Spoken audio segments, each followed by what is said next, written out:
السلام علیکم دوستو، سب سے پہلے ہم آپ سب کو اپنے یوٹیوب چینل میڈیا ٹرینڈز پر خوش آمدید کہتے ہیں۔ آج ہم بات کریں گے کہ عمران خان کی حکومت کے تباہی کے ذمہ دار کون کون لوگ تھے۔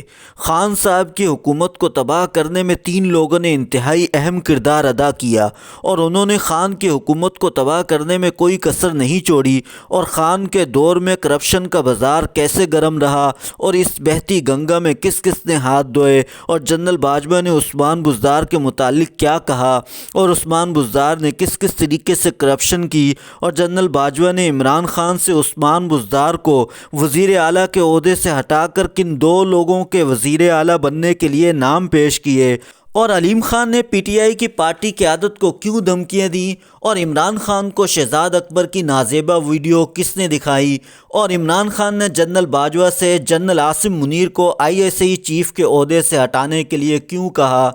بلا تاخیر ویڈیو میں موضوع کے خاص حصے کی طرف جانے سے پہلے آج کی اس ویڈیو میں آگے چل کر ہم آپ کو تفصیل سے بتائیں گے کہ یہ 3 لوگ کون تھے اور ان 3 لوگوں نے عمران خان کی حکومت کو کس طریقے سے تباہ کیا۔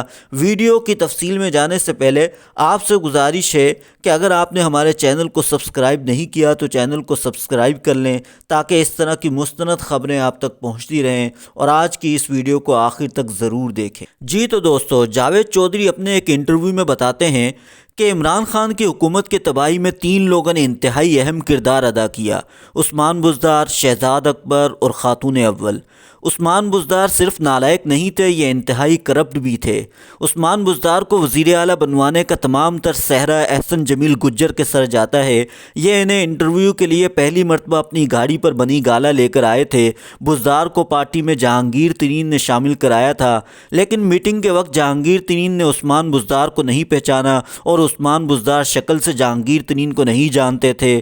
عمران خان سے چند منٹ ملاقات ہوئی اور یہ ملک کے سب سے بڑے صوبے کے وزیر اعلیٰ سلیکٹ ہو گئے۔ عثمان بزدار کو بنی گالہ سے واپس لے جانے کی ذمہ داری بھی احسن جمیل گجر کی تھی۔ یہ انہیں لے کر نکلے تو انہوں نے آفر کی کہ بزدار صاحب چلیے، میں آپ کو گلوریا چین سے کیپوچینو پلاتا ہوں۔ احسن جمیل یہ جان کر حیران رہ گئے کہ پنجاب کے مستقبل کے وزیر اعلیٰ گلوریا چین سے بھی واقف نہیں تھے اور ان کے لیے کیپوچینو کا لفظ بھی اجنبی تھا۔ میں کسی شخص کی سادگی کو برا نہیں سمجھتا، سادگی دنیا کی سب سے بڑی طاقت ہوتی ہے، لیکن 12 کروڑ لوگوں کے وزیر اعلیٰ کو کم از کم کیپوچینو کا علم تو ہونا چاہیے تھا۔ یہ سادگی نہیں تھی، جہالت تھی۔ بہرحال خاتون اول کی روحانیت کے صدقے عثمان بزدار وزیر اعلیٰ بن گئے۔ فوج اور پوری پارٹی اس تقرری کے خلاف تھی۔ جنرل باجوہ 3.5 سال وزیر اعظم کو مسلسل سمجھاتے رہے، سر آپ پنجاب پر توجہ دیں، صوبہ تباہ ہو گیا ہے، لیکن عمران خان عثمان بزدار کو وسیم اکرم پلس سمجھتے رہے، یہاں تک کہ ایک دن جنرل باجوہ عثمان بزدار کے کارناموں کی پوری فائل لے کر وزیر اعظم کے پاس پہنچ گئے۔ یہ ایک ضخیم فائل تھی جس میں معمولی تقرریوں سے لے کر بڑے بڑے ٹھیکوں میں کک بیکس کے ثبوت موجود تھے۔ جنرل باجوہ نے یہ فائل عمران خان کو دی اور کہا، یہ کھیل کہاں سے آپریٹ ہو رہا ہے اور یہ پیسے کہاں جا رہے ہیں؟ میں اس معاملے میں ایک لفظ بھی مزید نہیں بولوں گا، آپ خود ہی اندازہ کریں اور خود ہی فیصلہ کریں۔ وزیر اعظم نے فائل دیکھنے کے بعد اگلے دن دوبارہ آرمی چیف سے ملاقات کی۔ یہ پنجاب کی کرپشن منی کی آخری منزل کے بارے میں مزید معلومات حاصل کرنا چاہتے تھے، مگر جنرل کامر جاوید باجوہ نے جواب دیا کہ میں اس سے زیادہ نہیں بتا سکتا۔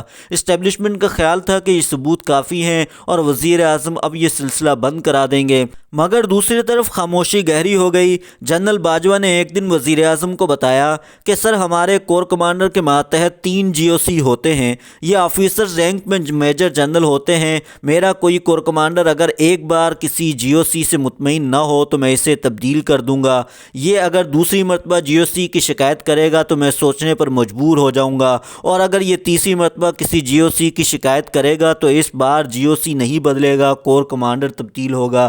جبکہ عثمان بزدار اب تک 7 IG اور 5 چیف سیکریٹری تبدیل کر چکے ہیں، کیا انہیں 3.5 سالوں میں ایک بھی کام کا چیف سیکریٹری اور IG نہیں ملا؟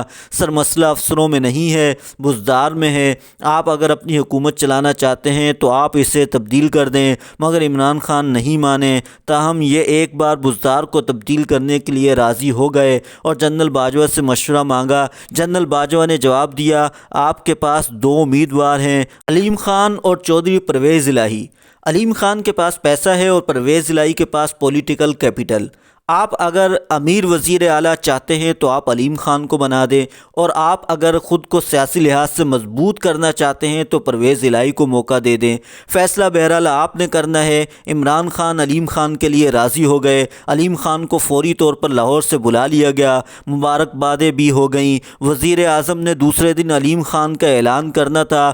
فواد چودھری نے رخصت ہوتے ہوئے جنرل باجوہ سے کہا، باس آپ زیادہ خوش نہ ہوں، درمیان میں ایک رات باقی ہے۔ وزیر اعظم نے ابھی گھر بھی جانا ہے، یہ فیصلہ صبح تک برقرار نہیں رہے گا۔ اور دوسری صبح یہی ہوا۔ عمران خان کا ارادہ بدل گیا۔ علیم خان سے یہ بے عزتی برداشت نہیں ہوئی، انہوں نے پارٹی کے خلاف پریس کانفرنس کر دی، پی ٹی آئی نے ان کی ٹرولنگ شروع کر دی۔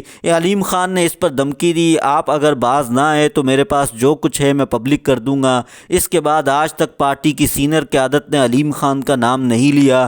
ذرائع کا خیال ہے کہ علیم خان کے پاس ابھی بھی آڈیو اور ویڈیوز کا ٹھیک ٹھاک ذخیرہ موجود ہے، اور یہ ذخیرہ اب تک ان کا دفاع کر رہا ہے۔ عمران خان کی حکومت کا دوسرا بڑا ڈیزاسٹر شہزاد اکبر تھا۔ یہ اخلاقی اور معاشی دونوں لحاظ سے کرپٹ انسان تھا۔ اسٹیبلشمنٹ وزیر اعظم کو بار بار شہزاد اکبر کے کارناموں کے بارے میں بتاتی رہی، لیکن وزیر اعظم کی آنکھوں پر پٹی بندھی ہوئی تھی، یہ ان ثبوتوں پر توجہ نہیں دیتے تھے۔ یہاں تک کہ ایک بار جنرل باجوہ نے اپنا موبائل کھول کر وزیر اعظم کو شہزاد اکبر کی ایک ویڈیو بھی دکھا دی۔ شہزاد اکبر اسلام آباد کے کسی سڑک پر گاڑی میں کسی خاتون کے ساتھ ناشائستہ حرکتیں کر رہا تھا۔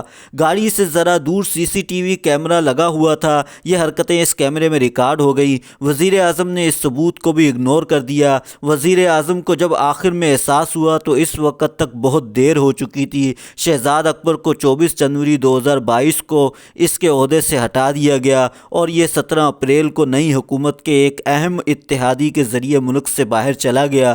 لیکن اس کے کارناموں کی فصل پی ٹی آئی 10-15 سال تک کاٹتی رہے گی۔ اسٹیبلشمنٹ خاتون اول کے بارے میں بھی بار بار وزیر اعظم کو بتاتی رہی۔ جنرل باجوہ کی خاتون اول سے پہلی ملاقات وزیر اعظم ہاؤس میں ہوئی تھی۔ وزیر اعظم نے حکومت سنبھالنے کے بعد وزیر اعظم ہاؤس کو یونیورسٹی بنانے کا اعلان کر دیا تھا، اور یہ پی ایم ہاؤس میں ملٹری سیکریٹری کے بنگلے میں رہتے تھے۔ وزیر اعظم نے آرمی چیف اور بیگم باجوہ کو کھانے کی دعوت دی۔ کھانے کی میز پر 4 لوگ تھے: عمران خان، جنرل باجوہ، خاتون اول اور بیگم باجوہ۔ عمران خان نے میز پر بیٹھتے ہی حسب معمول کسی کا انتظار کیے بغیر کھانا شروع کر دیا۔ جنرل باجوہ بھی دائیں بائیں دیکھ کر کھانا کھانے لگے، لیکن خاتون اول برقعے میں تھی اور وہ کھانا نہیں کھا رہی تھی۔ جنرل باجوہ نے ان سے کھانے کی درخواست کی تو خاتون اول نے جواب دیا، میں بعد میں اپنے کمرے میں کھا لوں گی۔ کھانے کے بعد وزیر اعظم اور جنرل باجوہ ڈرائنگ روم میں آ گئے اور دونوں خواتین زنانہ حصے میں چلی گئیں۔ واپسی پر راستے میں بیگم صاحبہ نے جنرل باجوہ سے کہا، آپ اگر وزیر اعظم کو بچا سکتے ہیں تو بچا لیں۔ جنرل باجوہ نے تفصیل پوچھی، لیکن بیگم صاحبہ نے اس موضوع پر مزید بات کرنے سے انکار کر دیا۔ جنرل عاصم منیر 25 اکتوبر 2018 کو D G I S I بن گئے۔ یہ بھی وزیر اعظم کو مختلف اوقات میں بتاتے رہے۔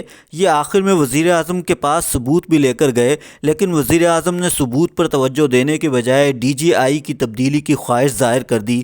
وزیر اعظم جنرل فیض حمید کو ڈی جی لگانا چاہتے تھے۔ جنرل باجوہ نے انہیں سمجھانے کی کوشش کی، سر فوج میں افسر کچھ نہیں ہوتے، ادارہ ہوتا ہے۔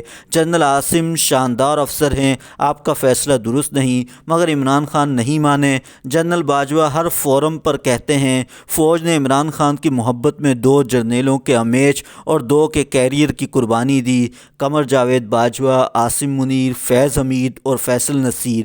بہرحال اللہ تعالیٰ کو جنرل عاصم منیر کی عاجزی پسند آ گئی اور اس نے وہاں پہنچا دیا جس کی کسی کو بھی توقع نہیں تھی۔ اسٹیبلشمنٹ کا خیال تھا کہ حکومت کے زیادہ تر اہم فیصلے خاتون اول کرتی ہیں، یہ اگر اجازت دیں گی تو وزیر اعظم دوسرے ملک کا دورہ کریں گے، اور یہ اگر وزیر اعظم کو بلا لیں گی تو یہ میٹنگ سے اٹھ کر چلے جائیں گے۔